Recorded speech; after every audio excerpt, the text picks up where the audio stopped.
Alright, what's up y'all, it's LakerFan here. As you can see by the title of today's video, 3 Hall of Fame interceptors is terrifying in NBA 2K25. So, this is what we're going against in today's vid. You can see they had a 91 steal at point guard, a 94 steal at the 2, and then a 96 steal at the 3. So this right here in combination on 3v3 is very, very intimidating. And obviously people can use their max plus ones on stuff like that. I wouldn't be very surprised if someone in a scheme like this, which clearly has, you know, everybody all playing lanes and getting all crazy on it, if they would obviously be using that. So as you can see, first of all, they hit us with a little off-ball play right there, boom, a little give and go where I'm playing too high, trying to play the bump on ball, and then he just swings it to another teammate, boom, cuts it right down. I'm not gonna lie, that movement is very good in this year's game, because obviously you're trying to play really tight on people, and it's just something that's gonna get open very often. Now right here you can see, they're getting ready to switch everything, and you can see they're hawking lanes. Everybody's trying to right now.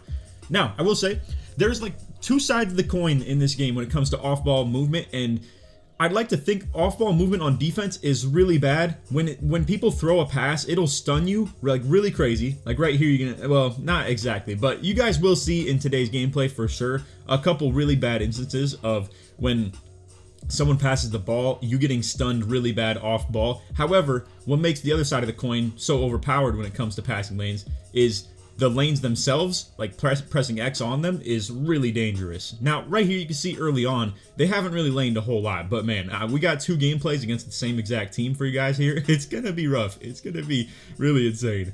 But as you can see, we got Bonnie on the small point guard. It's going to be a tough time for him. Obviously, he's going to have, you know, not a lot of size on the big, so he can't switch on to him. And then we have Tonic also on a 7-footer. So there's not a lot of versatility to our lineup right now. I'm not here to tell you guys this is a good lineup by any means to be running like a 5'9", a footer, and a 6'8" pure inside or anything like that.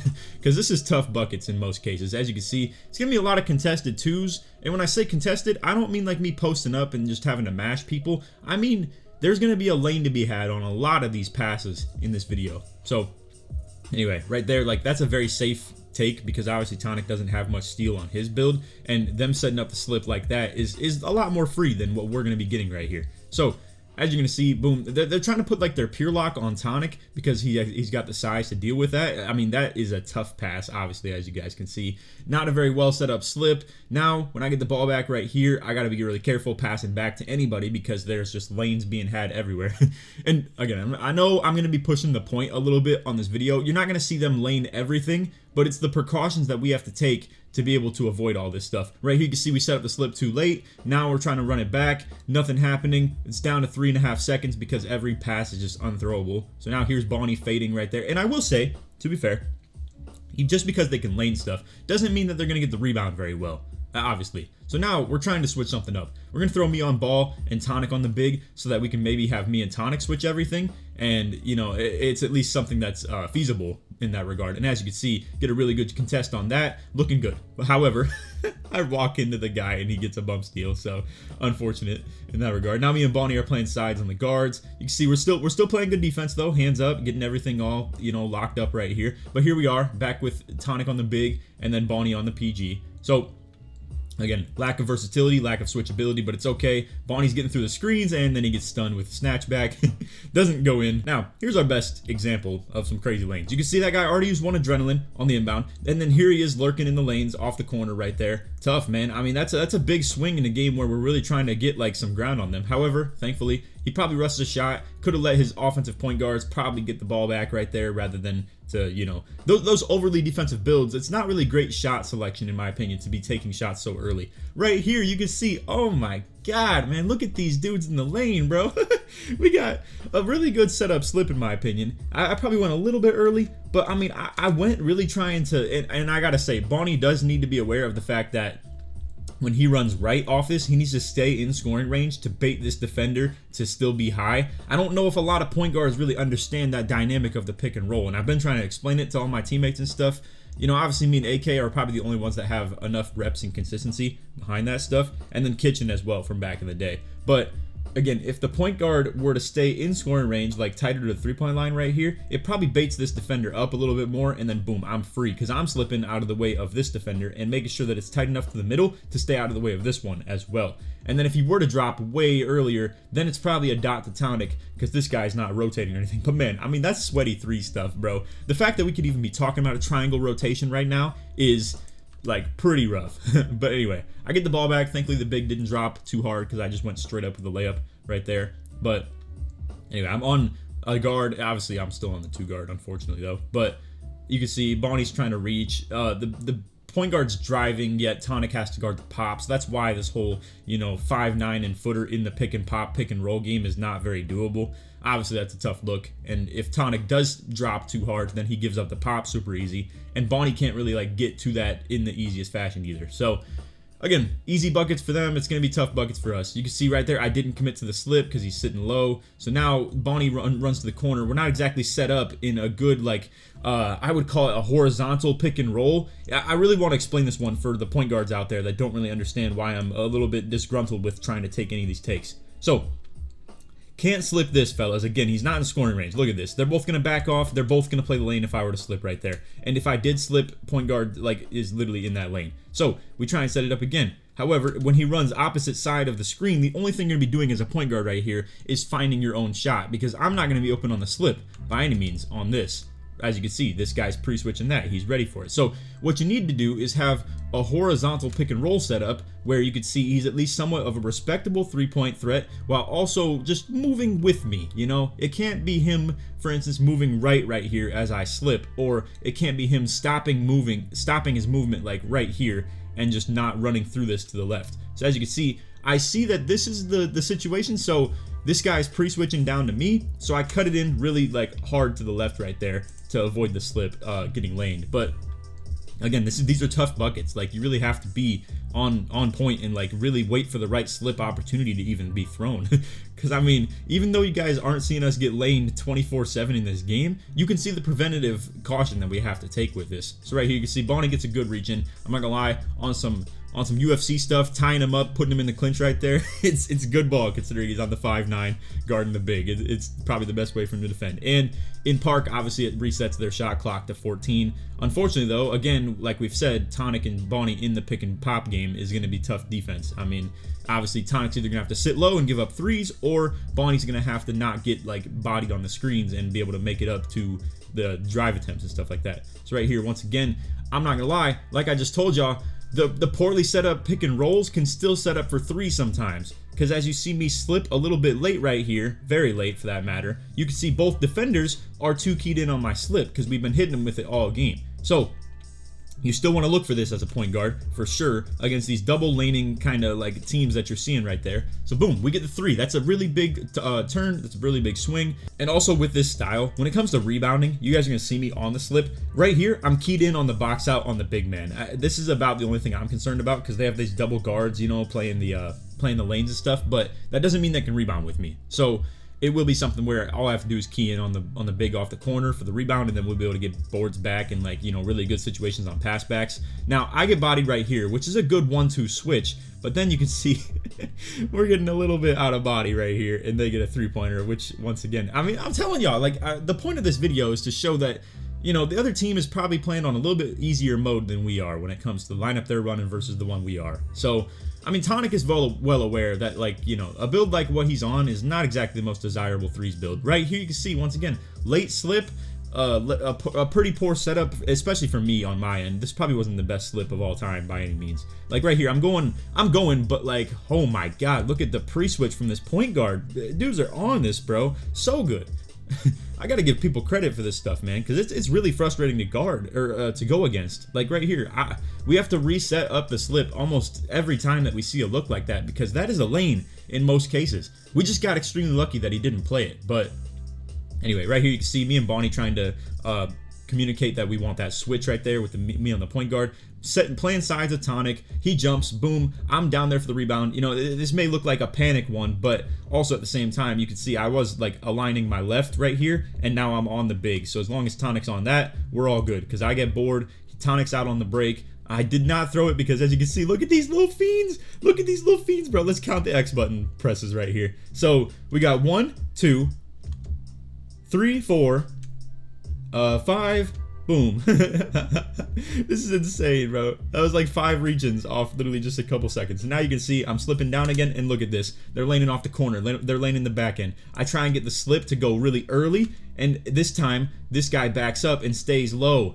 Oh my god, look at the unpredictability and the freaking craziness of this lineup. Again, we should have lost this game. They got so many good steal opportunities. This time I probably was good. And also, by the way, I want to use one more breakdown for this because we have a second gameplay against the exact same guys.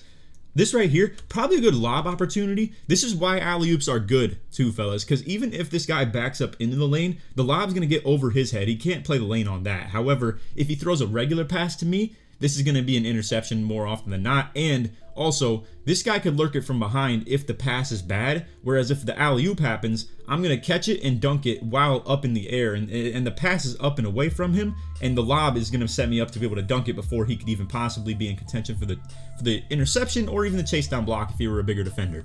So I'm here to tell you, I think this is a good lob opportunity. However, he waits out those reaches and that double sit low, if you will. Like, look at how many dudes are laning stuff right now, bro. But anyway, he gets a good 3-point opportunity right there. I was once again ready to box out the big man. So there we go. We get the win for the first time against these guys. And hey, like I said, shout out to them. It's a really good lineup. It's a really good style of play to run 2 guards up that are both laning stuff with a big off the corner, playing lanes and rebounds and stuff like that as well. But our efficiency was still good. But to work for it so hard was crazy. And we obviously still had 2 turnovers. And like I said, we probably should have lost considering how many turnovers we didn't have that we were supposed to. But anyway, into the next gameplay, you're going to see it's the exact same guys. So, boom, let's just run it back. I hope y'all enjoy the video, and if you do, feel free to drop a like, sub if you're new, turn on noties, all that good stuff. And like always, try this 1 to 2,000 likes. So you can see out off the rip, like the first thing that we look for is I'm slipping early. We get that left side defender, and they're both playing lanes for that matter, but we get that left side defender dropping. Bonnie reads it out really good, getting a good shot opportunity. Doesn't get it. I unfortunately box out the big man side, but the board just flies away from us. Now, I will say, we got our own little lane monster right there with the 95, 96 steal, whatever Bonnie's got on this build right now. I'm pretty sure it's 96, but it could be 94. Either way, he has Hall of Fame Interceptor for sure right now. So right here, we're getting the switch just to identify, but unfortunately, you know, it doesn't keep his dribble alive. But now, like, we should be looking for the slip pretty much every time. Unfortunately, you know, still not set up very good, but I'm there for the mash, and it's all good. So this game, we're going with me on PG and locking it in from there. So obviously, you know, we're going to play some sides, but we still don't really have to spam it. It is what it is. We're not going to play great defense, honestly, with the footer on the pick and roll. It's just going to be kind of tough. I think the best way to go about it, though, is to play sides defense in that regard. And now you can see they're switching it up a little bit, too, where they're going to have the lock playing on ball, or at least in the pick and roll action. So they're moving their bigger guy onto me and putting the smaller defender on Tonic. So right here, I'm ready to dot Tonic, but oh my god, man, look at this, bro. Oh, and I'm not gonna lie to y'all, I do think lanes need to be nerfed. I'm gonna be real. You don't even want to know how terrible this looks on 5s, bro. Like when there's a team that has 5 dudes with Hall of Fame Interceptor and they're all spamming their X, because undersized bigs are good in this game too, for this reason as well. It's like tall bigs are not very good in this game defensively, especially for the reason of the laning and stuff like that, which, to be fair, I understand that's realistic in the NBA sense. You know, there are not a lot of tall bigs out here like really doing it anymore, you know. But obviously you can see Bonnie getting ready to put him in the clinch again. Tying him up because the 5'9" is not going to play that too well, obviously. So I do want to, you know, express my opinion, however, on the fact that I do think lanes need to be nerfed a little bit. Obviously, you know, even me with 85 steal, it's not like I'm like coming out here doing it a lot in this video, but I have been feeling really good in the passing lanes. You can see me playing a little bit more conservative in this game, and obviously right there, a shot from the big. We'll kind of talk about that another time, but man, shots from the center with a double guard lineup, it's like the end of the line. I mean, if that is your shot, you're not getting the rebound 100%. But yeah, I don't want to spam the talk about lanes needing to be nerfed, because obviously there's people who don't want the game touched, and I understand that perspective, because obviously it's a fun game, it's a really good game right now, and the more you try and touch about the game, the more it will change it for the worse or better. And lanes being nerfed needs to come with like other patches as well. Like for instance, we need shot contests to be a little bit more desirable if they're going to patch, you know, interceptions. Because obviously when you make one thing worse about defense, you should probably make the other thing that is lacking on defense better, you know. But again, that has a lot of variables to it. So I don't know, a lot of people want the game to just remain the same, you know. And I do totally understand that. So I'm not here to impose my opinions way too hard or anything like that. But I do think if they were to patch lanes just a little bit and then buff the shot contest a little bit, I think that'd make for some great balance in the game. I don't know about you guys, but that's how I'm feeling at least. But either way, I think it's still plenty fine. You just got to deal with what's been had. I know a lot of people say though to upgrade your pass accuracy, and like the ones that are complaining have low pass ac. I don't know what's considered low pass ac, but like me and my whole squad, like everybody on the court right here has 85 plus pass ac. I got 85, Bonnie got 85, Tonic has 87. It's like, I mean, I don't know. I just think people are kind of tripping in that regard. To be fair, I haven't seen too many people with much higher pass accuracy than that, which I know you would argue then it's like if you were to try and do the same stuff with 85 steal, it wouldn't look so ridiculous, but I'm telling you, it kind of does.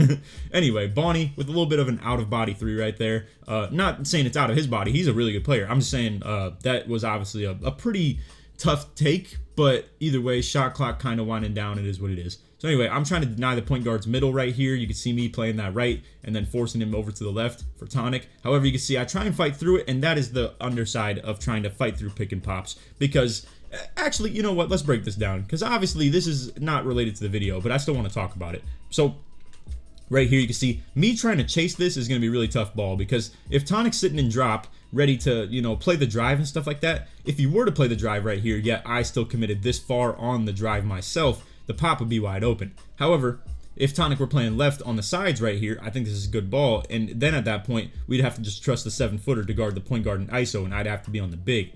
So, you got to pick your poison in this regard. You either try and fight through it and play high-low, and you give up some pops here and there for sure, or you play sides and then the guard can just exploit your weaker matchup in the pick and roll in the ISO, but yeah, I don't know. You're kind of left with, having to just pick your options pretty much. So right here, once again, big man sitting back just a little bit. They're trying to let that point guard fight through, and then they obviously have the high steal guy on Tonic. We could go to Tonic, but at the end of the day, if you're going to post score on 3v3, obviously it's, contested twos, and it's still also a jump shot. So it's kind of a tough decision to be made. Now right here, Bonnie goes for a fading 3. Fortunately, I get the box on the big, and like I said, they don't have a second rebound crasher to come off the corner or anything like that when the big is involved. So obviously, and that's also the downside of playing lanes, because to be fair, he definitely could have been in box out contention with me, but obviously he laned out, so boom, I'm able to get the rebound again. And right there, again, Tonic's getting tied up in the post. They're not trying to let that man go to work, obviously. And that's what I was talking about with contested twos. It's gonna have to be a lot of stuff where it's post-ups, it's backing people down, it's jump shots over people's head, which to be fair, they will be open because it's smaller defenders. And as you can see, I get bodied right there, trying to have Tonic step, and I'm on the big. Trying to get my icons to switch, and obviously I missed the box out because of it, and they get a wide open shot too. So man, it's like, I'm not here to claim this is our best gameplay by any means, but yeah, it was tough out here trying to just, make everything work as far as our a little bit wonky lineup versus their like really good lineup. Right there, he gets bump stolen as well. I'm going in for the conservative dunk, holding up on my stick. I mean, you guys get what I'm saying. We're getting lucky in a lot of these cases right here in this game, and it's tough competing with these guys for sure. They're not only pretty good, I'd like to think, they're definitely coming out here playing solid. I mean, dudes are pre-switching stuff, bro. If you're pre-switching on pick and rolls, I think you're pretty good. But now right here, you're gonna watch me blow up this right side, force him into the sideline, and boom, just like jam him right there. And as you can see, we get the two-way tenacity to pop up for it as well. We're getting that out of bounds bump. Now right here, a little bit of a tough inbound. I mean, bro, this literally looks like Pro-Am. This is the most ridiculous thing I've ever seen on Park. Just dudes of steel everywhere, just jamming inbound. I'm trying to get open as a secondary option right there. He's getting jammed in to the hash as well. Man, it's just tough ball out here. But anyway, Bonnie with a nice little baseline fade. I'm down there on the box out again. He edges in that green window right there. Boom. He gets that to go on the baseline. Boom. It's game point now. We're looking good. All we got to do is just not give up threes. I'm sure I'm setting up the sides, everything right here where we just, are just switching everything. But I call it more sides rather than switch everything, where this is a more pre-anticipatory one. But man, look at this. He waits it out. He gets it wide open right there. But guess what? I'm out on the break, baby. But anyway, I know it was a little bit of a sloppy gameplay, but I did want to at least show the power of the passing lanes being spammed. I know they only had one steal this game, and then the other one, let's see, they finished this with, I believe, 2. But even still, man, you guys see like the fluky stuff we got away with in this game, and why our efficiency of being 9 for 10, albeit, with 2 turnovers, and then this one in the second game also being high efficiency, but also, only having 1 turnover. It's not exactly the truest stat line, So just wanted to put that on notice. And also, I'm sure you guys have seen plenty of the lanes going on in the rec and stuff like that, in the 5v5 Pro-Am or the Proving Grounds, wherever it is, or even threes for that matter. Threes is a lane spam as well. So, hey, like I said, I'm not here to completely ask for a patch. I just think there would be a nice little meet in the middle ground where if you buff shot contests, but also nerf the passing lanes, and they can be very minor for that matter, but 2K is not very good with the minor patches and minor buffs, to be fair. But yeah, if you were to do that, I think it would be good balance for the game,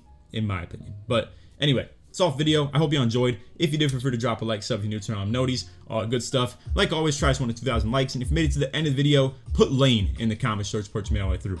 Anyway, that's all. You guys might even see the next gameplay that I do. I might be the starter 3, whatever the heck it's called. I know you're seeing this. It's a little bit of an old gameplay. I'm at like 28% in this, but I'm actually at 90% now. So I know we're catching up a little bit on the gameplays. It's a little bit late, but we had a lot of those tutorial videos going out with like the, you know, everything you need to know as a slasher, things nobody wants to know on defense, rebounding tutorial. We're gonna do a pick and roll tutorial eventually as well. So, you know, I've been a little bit tied up with non-gameplay videos and stuff like that. Those require a lot of work. So if you want to check those out, feel free to, because I would appreciate it. But anyway, that's all for this one, and you'll see plenty of new gameplays coming out pretty soon. So I hope you all enjoyed. Other than that, take it easy, man. Peace.